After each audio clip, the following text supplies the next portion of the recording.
não quero deixar de validar um sentimento que pode existir de contrariedade, porque eu realmente, quando eu falo isso, eu sei que eu tô falando de uma coisa que é muito querida por muita gente. E que eu tô pisando nos sonhos de algumas pessoas. E é um desconforto para muita gente também. É um desconforto. É como se fosse um ataque à autoestima. Isso, é como se fosse uma coisa assim, peraí, porque para eu considerar isso, eu vou ter que olhar para a possibilidade de eu ter que reconstruir meus amigos, reconstruir a minha própria identidade, reconstruir aquilo que eu acredito. Eu vou ter que reconstruir a imagem de pessoas que são muito queridas para mim. Talvez olhar para meus pais e pensar que, poxa... Tá problemático o que eles estão fazendo. O que eles fizeram. Ou talvez aquelas situações que não eram tão legais assim. Né? E daí vai olhar para um mundo muito adoecido. Né? Com histórias muito distorcidas. Né? Tipo aquela história. Eu nunca fiz amigos bebendo leite. Sério? Quem não tem barriga não tem história. Quem não tem barriga não tem história. E outra, cara, você vai bater num ponto que você não comentou, mas eu acho que é extremamente importante, que são as músicas, velho. Cara, tu escuta uma música de alguns gêneros, sertanejo, funk, eu não tô falando de todos os artistas, eu não tô falando nem que é culpa do artista, acredito que eles não fazem isso intencionalmente, querendo fazer as pessoas beberem, alguma coisa assim. Acho que é realmente um produto da cultura. As músicas, cara, tomei uma, tomei duas, final de semana eu vou tomar uma, não aguento mais a semana pra chegar sexta-feira pra eu destampar a primeira, umas bagulho assim. Cerveja. Cara, e é um negócio que vai entrando na cabeça do cara e o cara não vê, velho. Né? O cara não vê, tá ligado? Ozzy Osbourne tem uma revisão, eu acho muito divertido, eu fico feliz que tenham pesquisadores que se dediquem a isso, porque eu acho que a gente poderia olhar para a ciência mais leve às vezes, né? Tem uma pesquisa associando as fases do Ozzy Osbourne com os problemas que ele estava tendo por drogas na vida dele, e as músicas estavam sempre relacionadas às piores fases dele, a música falando de droga pra caramba. Então a gente tem essa associação muito forte, e é muito interessante uma parada que é uma... Eu não sei se a gente conseguiria usar o conceito de delayed discounting aqui, mas é como se fosse aquela história de que a memória, quando vem esse tipo de assunto para as coisas negativas, ela parece que ela apaga. Pô, um monte de coisa foi uma porcaria, mas eu me lembro da parte que foi boa, com muito mais vivacidade. Por exemplo, uma pessoa que tem dependência de jogos, né, de apostas. Ela perde muito mais que ela ganha. Mas a memória dela, quando ela ganha, é tão mais forte que ela tem a sensação, um aprendizado errado, uma expectativa de que ela vai ganhar agora.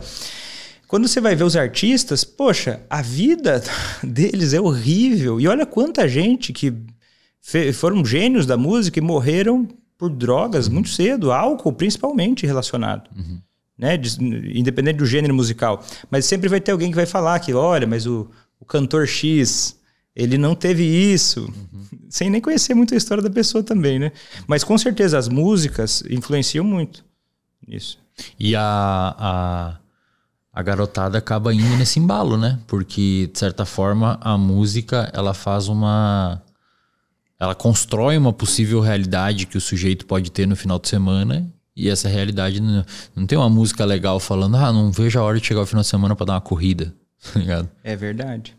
E aí você vai comprando essa realidade e associada a todo o resto que o álcool faz.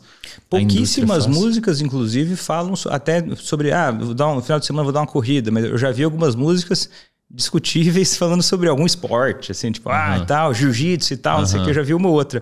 Mas raramente eu vi uma música falando sobre o mal do álcool. Algumas eu ouvi de um cara que eu conheci até o ano passado, foi o Criolo.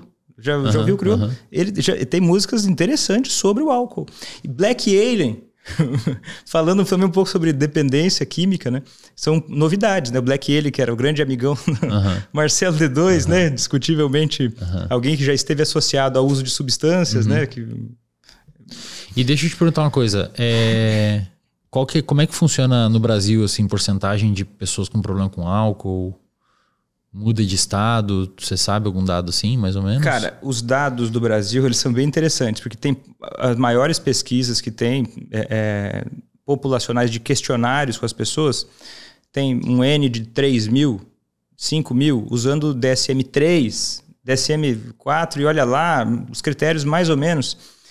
E aí, mas tem uma forma da gente analisar o consumo de uma população um pouco mais realista, que é pegando a quantidade de álcool que é vendido né? Então, a maior parte do álcool vendido, ele arrecada imposto, muito menos do que deveria, mas arrecada. Então, é registrado. Então, a gente consegue pegar por consumo per capita da população.